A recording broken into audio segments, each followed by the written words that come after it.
शिव समान दाता नहीं, विघ्न निवारण हार, लज्जा मोरी राखिए नंदी के अस्वार।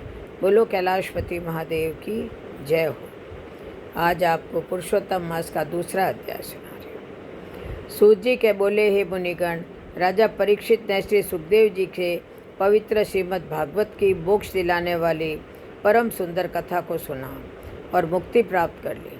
उसी कथा का श्रवण कर मैं यहाँ आप लोगों के निकट आया हूँ।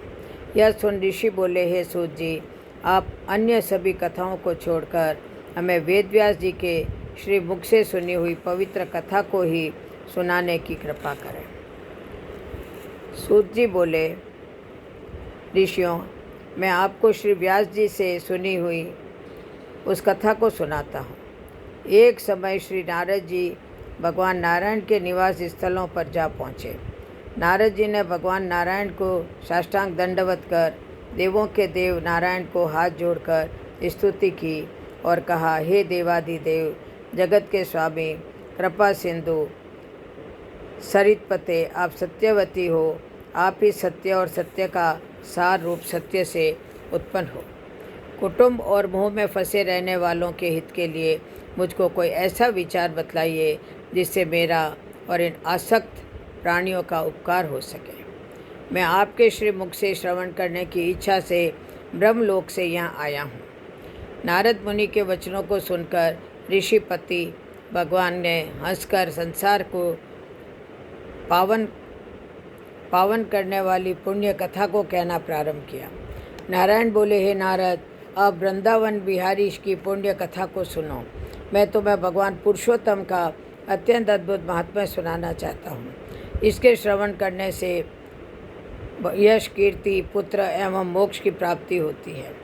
नारद जी ने पूछा, हे भगवान, यह तो आपने बड़ी अद्भुत बात कही, कृपया सविस्तार मुझे इस कथा को बताइए। सूत जी कहने लगे कि हे मुनिगण, नारायण भगवान नारद जी के वचन सुनकर घड़ी भर मन को एकाग्र करने के पश्चात पुरुषोत्तम देव के विषय में बतलाने लगे। उन्होंने बताया कि पुरुषोत्तम नामक एक मास है जिसके स्वामी पुरुषोत्तम है। इसका व्रत करने से पुरुषोत्तम भगवान प्रसन्न होते हैं।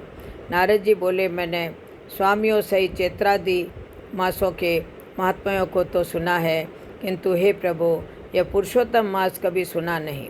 सो कृपया मुझे यह बतलाइए कि यह पुरुषोत्तम मास क्या है। ये स्वामी, कृपा कर ऐसी कथा सुनाइए जिसके श्रवण, पाठ और आचरण करने से रोग, शोक और दोष आदि से मुक्त हुआ जा सके। सूत जी कहने लगे, नारद जी के इस प्रकार का वचन सुनकर नारायण जी मधुर स्वर में बोले, इति श्री ब्रह्मत्रायद्वय पुराणे पुरुषोत्तम महात्म्य श्री नारायण संवादे प्रश्न विधि नाम द्वितीय अध्याय समाप्त। बोलो पुरुषोत्तम भगवान की जय हो, नारद जी की जय हो।